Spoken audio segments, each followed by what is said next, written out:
So, dito tayo lagi dyan pagpamalandong. 3 things lang. Una-una gid sa tanan, who are the simple in this world? Sino ang mga simple nga mga tao? Ayan, nakasiling man si Kristo. Salamat gid amay. Kay pahayag mo sa mga hindi maalam, ang ginlipdan mo sa mga maalam. Perhaps those who are wise are considered to be great, no? In this world, sino walang mga tag-asa sa kalimutan? Ang mga famous, ang mga hawod, di ba lang? They have money, they have power, they have intelligence. Pero nga aman gindayaw pa ni Kristo ang mga simple lang ng mga tao. Ang mga kubos, nga man, because they can easily ask the Lord or go to the Lord, ask for help. Once they prayed, if they have problems, they go immediately to the Lord. But if you have money, kung may kwarta ka, sali ka dahil sa kwarta mo, dala ka dahil sa doktor. Pero kung pigado ka, ngayo ka dahil sa Diyos. Ang kwarta, kung ang may mga kwarta, kung hindi madula ang kwarta sa ilaw, kung maubos, hindi anay mangayo sa bulig sa Diyos. No? Pero, they could be both. No? Ang simple nga tao, pwede nga man intelligent siya, pero kasalig siya gapon sa Diyos. No? Kaya kung isa, may mga tao nga tungkol sa ilang capacity to do things. Nga sa una, wala pa na. Kita mo ang tao, may gahom na, kabalo na siya mag-create, kabalo na siya magbalutaw sang sang ginatawag natin nga salsalon o conirons, parehas ang barko, di ba lang? Kadako nga iron pero makalutaw. Kabalo man sila makapalupad sang eroplano, sang mga liwat sang iron, no? O kung sa mga salsalon. Kita ninyo nga intelligence ang tao. Pwede ka magani ang mga scientists subong, pwede na sila makahimo sang tao out of the test tube. No? Mga tawag natin nga test tube babies. Kuwaw nang nilang semen kag ang Excel siguro, sang lalaki kag babae, imuon nila ina kag pwede na sila makahimo sang tao. No? Tikita mo na nga grabing gahom sang tao. Pwede na ang tao makahimo sang robots. Mga sasalon, kasi diin pwede niya mapalakat ang tao. Kag pwede na galing may mga robots sa sunod ng mga servers na, nag-serve na sila, nagapang-limpyo sa mga malls. No? Sa Japan lang example. So, amo na akadamo na sila sa mga na-create ng mga butang. May mga drone, no? Pwede na mapalupad with remotes. To alam na ang tao, pwede man siyang magsiling sa ako galingon that he can equate the world already. No? Pero may mga tao nga alam nga still they trust in God. May mga tao nga manggaranon and yet they still trust in God. Second, hindi ko makutulan. Second thing na aton lang pamalandungan is this.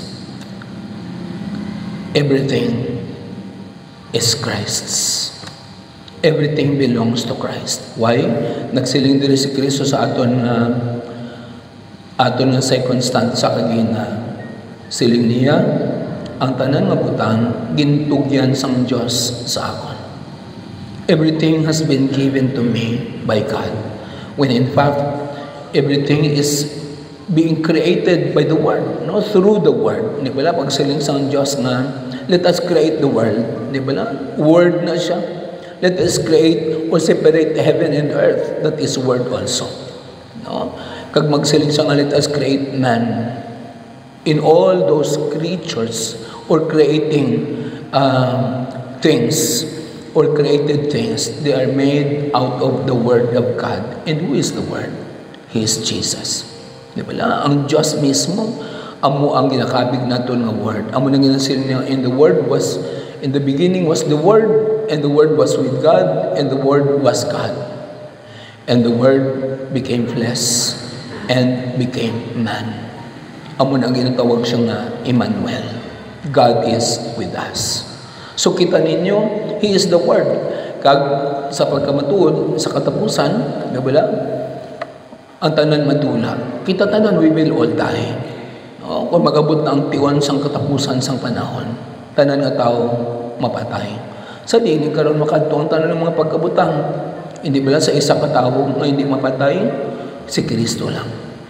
Gani siya man ang manunubli sang tanan nga mga butang sa kalibutan. Gani amo na makasiring kita nga tuod, no? Everything belongs to Christ. Perhaps we are now enjoying the properties that we have, the knowledge that we have, the capacity that we have, and the money that we have.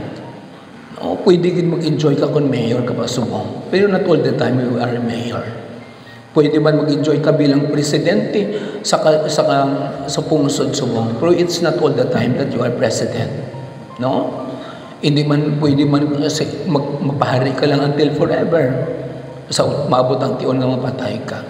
Lawyers ka lang forever. Doctor ka lang forever. Hindi. No? There will come a time that there will be somebody who will replace us.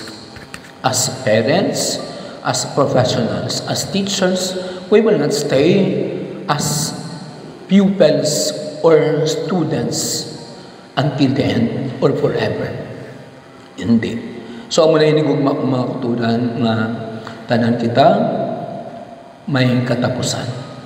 Si Kristo lang ang wala sang katapusan, gani ang tanan na bilong kay Kristo. Tuod ginang sila niya ang tanan, ginhatag sang amay sa akon. Pero ang third thing is this, na namin man, no, inabilang yung tawag na like father, like son.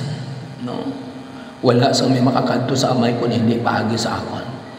Wala man sang may nakakilala sa amay, magluwas sa anak. Wala man sang may nakakilala sa anak, magluwas sa amay. Amo na ang statements ni Kristo sa aton nga sa katapusan na nga bahin sa aton nga ebanghelyo. Ini nagapakita nga si Kristo ukon ang anak kag ang amay isa lang. Isa sa pangunahuna, isa sa bulatyagon, isa sa pagkagamhanan, isa man sa pagkadalayawon. No? Kaya nga man isa lang sila. They have the purpose to save the world. Christ or God created the world, and Christ, because the world had sinned against God, amo na nga si Kristo nagkari sa kalibutan in order for us to be restored again to the Father. So kanami, di ba? Amo na inugugmak mangkuturan ang katahong nga ang amay nagahimo sang maayo. Ang anak man nagahimo sang maayo. No? Kanami kon amo sina, no? Nga imulang taon mo lang ang anak ginahimo sang iyamay kay nga aman na-admire siya sang iyamay. Kung kisa may mga bata nga pamangkuton mo, kung mamana ka, anong nanamian mo pamanahon na tao? Kasi sila nga kung mamana ko ya, pilion ko gitang parehos kay tatay, kabuot. Wala yung ginapaanto si nanay. Wala yung ginasakit si nanay. Kanami sa iya nga tatay, wala na may makatupong sa iya. So hindi pala, kanami, kung amo ng feeling mo. Sang sa hambalon, sang bata mo mismo, tuwa na lang kabilog ang bata mo, pero hindi pa makabilib sa imo. May mga bata nga nagasili nga, nami man niya inyo tatay, kay kabuot, no? Nag-aatipan gid sa inyo, kagdaso nag-respeto sa inyo. Amon, tatay, pero may lang ubog. Amon tatay, ginasakit niya si nanay. Wala-wala gid amon tatay. Ama ko na, duwa na lang kabilog, you cannot let your children believe that you are good. Kalain, paminsanon. So, amo na inigugma kong mangkutunan, siguro amo na ang nami nga manginsunto naton, like father, like son. Siguro, it could also be in a negative manner. Kaya masiling ka nga, katunto sila nga bata, kaya nga aman katunto man asang iamay. Pero namin yung ang Diyos, ang amay kag ang anak. Kaya nga aman, makilala mo lang tuod ang amay, tungod pagi sa anak, kaya ang anak nagahimo sang maayo. Gani, parehos sila. Kabay pa hindi gugma kang mangkuturan ngayon tanan ng mga butang, and three things again will inspire us to become like the Father and like the Son. Oh, let us always remember that perhaps we are enjoying everything that we have today, or tomorrow, or next time, next year, but not forever, because they will all go back to Christ, because everything belongs to Christ. Everything is Christ's. And who are the weak, even though you have money, even though you have intelligence, you are also simple if you trust in God.